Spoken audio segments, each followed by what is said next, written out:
body is spirit. And freedom. And we're back. We told you we were going to be back to you on the big purple couch. There we go. I can't stop patting it. I don't know why I do that. It is big. And it is purple. And it is a couch. And it is a couch. Mm-hmm. Yeah. That's my confirmation. It's still here. Yeah, it's still here. It's like when you're dancing at the club and looking back at it. Yeah, the booty's still there. Is it there? Last time I lost it. No, silly. We're being silly.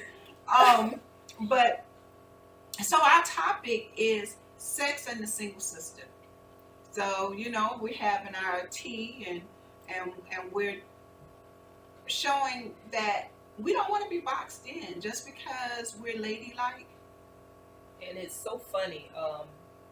At work, of course, we're someone different at work than Absolutely. we are at home with our friends or with our partners, so or even with our children. So we're different. And I know that I told some of my coworkers at the time, they were looking for somebody to do a bachelorette party and do adult toys. I was like, okay, I could do that. And they all clutched their pearls. That's when we had the bit. We did that party. Yeah, we did that party. Mm-hmm. It was a very diverse party. It was a pretty good sized party. Mm-hmm. And it was funny, the reaction of my staff. Well, they weren't my staff; they were my coworkers. Not you, Stephanie. Really? Mm-hmm. Yeah. Again, so I'm good at what I do. And don't box us in. There's so many layers to us. There's so many, gentlemen, when you look at your woman, look at her with new eyes to know that, you know what I'm seeing from her is not all there is to her. Right. Let me create a space so that I get to see all of that, all of her. I'm telling you, you're gonna love it if you create that space for her. I think so. There are some things that we were talking to Marsha's daughters, my nieces. I'm spirit about. on camera. Oh, excuse me. There were some things that we were talking to Spirit's daughters, my nieces. There were some things we were talking to. I would have to see if I can. Otherwise, they're gonna hear it all. So, to Spirit's daughters, and they now I forgot.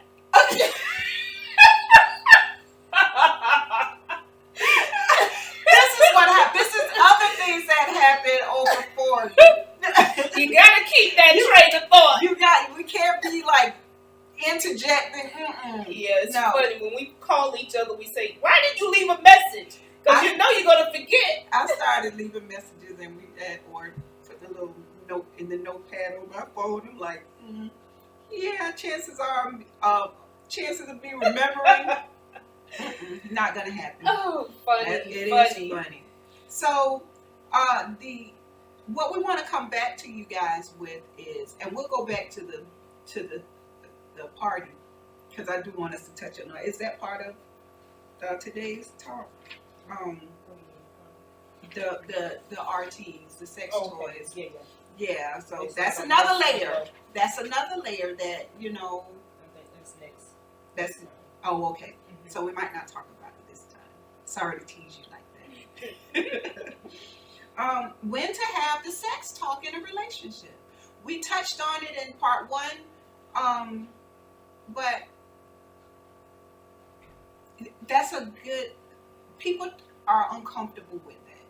They're uncomfortable with having it early in the relationship. Well, let's be real about this. And we're uncomfortable having it with our children. Mm-hmm. We're uncomfortable having it with our nieces or nephew or whoever it is.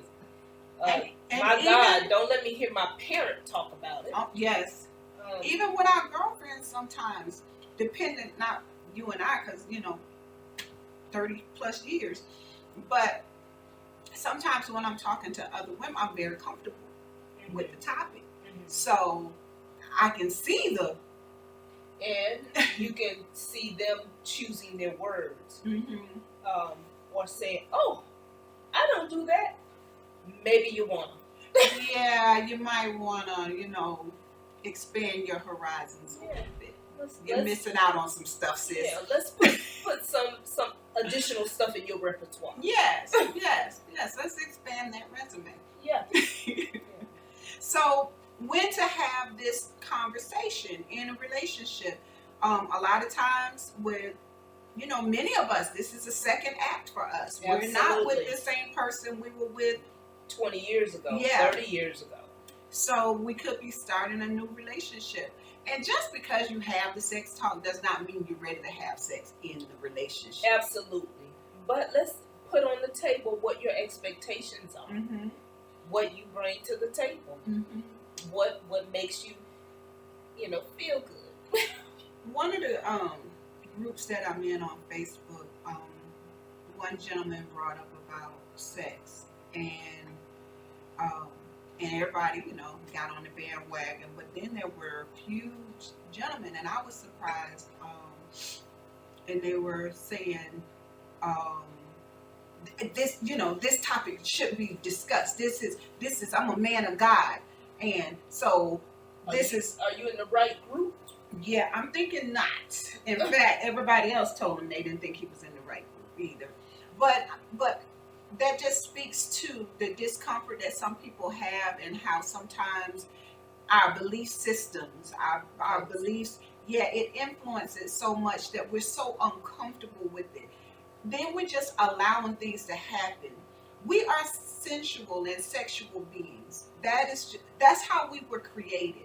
And so being able to embrace that to your level of comfort, I mean, It's important when we're having this conversation. Right. But be okay with my level of comfort, because they might not be the same. Exactly.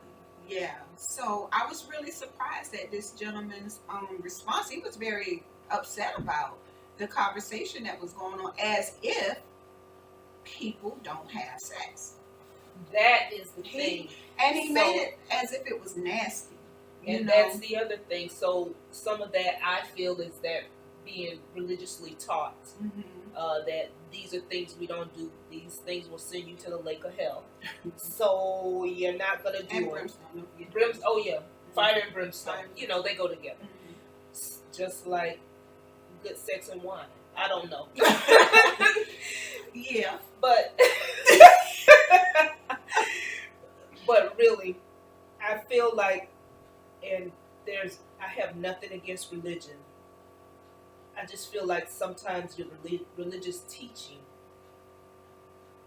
negates having a good sex life. Right. And it shouldn't.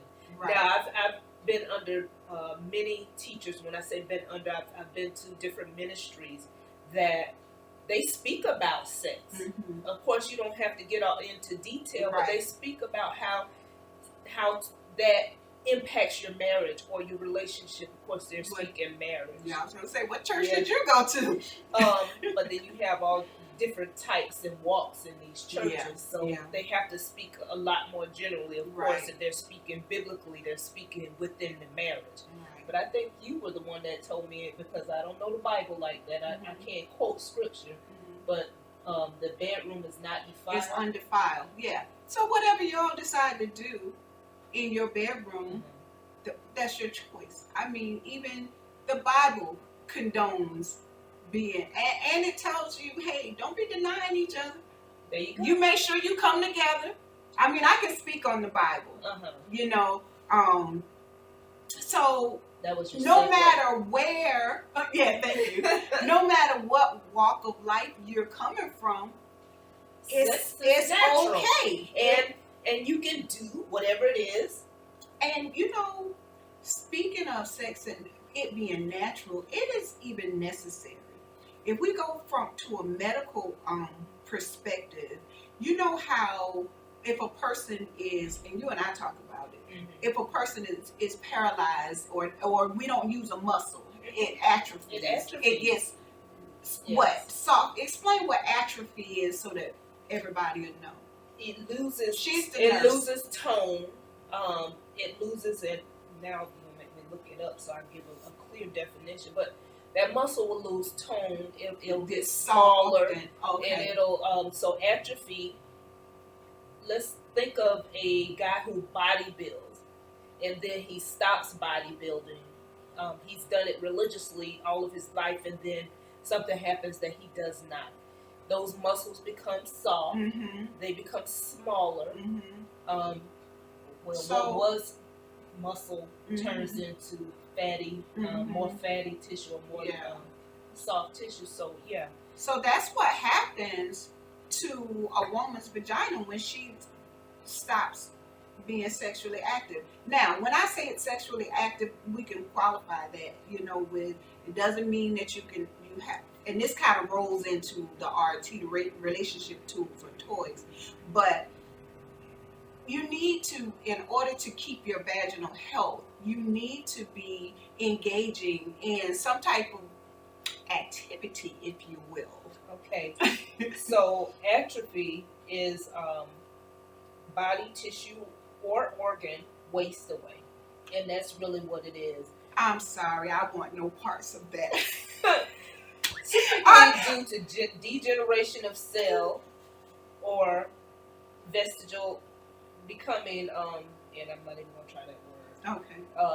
During evolution, so it's without exercise, muscles will atrophy. What I was using. Exactly. So it's good. It's healthy to engage in sex. It's not nasty. It's not shameful. It's not us. I mean, of course, you get with your level of comfort with your partner or partners, however, whatever works for you. We don't judge. So we just want to dispel the get rid of the belief that there's something wrong with it. There's nothing wrong with it. And it is used for more than procreation, because if it wasn't, and 50 years ago, we would stop. Yes, that's because right. Most of us are no longer, at least the women would. And when we say there's nothing wrong with sex, we're talking about consenting adults. So we want to make that clear that we're not talking about anybody underage or cannot give consent, or who does not give consent, whether they're the age or not. And they say no. Right. No means no. Is no. And no means no from a male to a female and from a female to a male. So, ladies, if he says no, it's no. We can't just, even if there's evidence that he's saying yes, there's a part of his body that is saying yes. If his mouth says no and he means no, we have to respect that. I believe and that. believe him. Yeah. Don't, if he says no, because I think that we've been socialized to think men are always ready. Men will have sex with anything, anybody. It doesn't matter. And several of my guy friends said this is not true. Right. There are some men that may be true for, but the men that are in my life and the men that I have come in contact with said that's not true. So, if they don't want it, they don't want it. It's okay, And they get to have a night where they say, "I got a headache." I'm just tired. one. We don't want a string of those nights, but no, seriously, we have to respect that. So this segued into a lot. This was just when to have the sex talk. So when to have the sex talk, I don't know if we really answered that as early as possible. This is when, and we spoke about this on the last video, this is when people tend to be most honest and most open. I won't say most honest, but most open. And we hear what the other person is saying about whatever is their level of comfort sexually. And I think it bears repeating that just because you have the talk doesn't mean that you're ready to engage. So, ladies, you don't necessarily have to get uncomfortable because he brings it up. Like, he just want to have sex with me. That might not be the case. He's probably trying to see, do I even need to take this relationship any further, because we might not be compatible. That is, that is a good point. Yeah. And the same thing with the ladies. She might, That's guys, I'm not throwing any shade, but as we age and as you age, she wants to know, and and this is a question I do want to ask God. Why is it that as we age, our sex drive seems to increase, and as the men age, there's decreases, and then it gets difficult for some men to even be able to perform. Which is another conversation. That's that we'll another have. one that we'll have. But so her conversation, her asking those questions might also be about compatibility. Right. Do we even need to continue? The ways to present. Because it is, for some people, it is uncomfortable. And I don't know when the switch flipped for me from being uncomfortable to comfortable, but it made it a whole lot easier. Yeah. Are we talking about friends with benefits on this one? That's on our list. Yeah. So during the next time we come, we will talk about friends with benefits and what that means. And oh my goodness, I think there are many meanings to that. So that's another thing you guys can inbox us with. What is your definition of friends with benefits? I personally want to know, because I think that we tend to think alike, so our definition might be similar. I'd like to hear differing points of view. Yeah, so that, and then we'll talk about that when we do it. We will talk about all the different views that we get from you. So definitely inbox us with your definition of friends with benefits. Okay, I think we are done. I think so.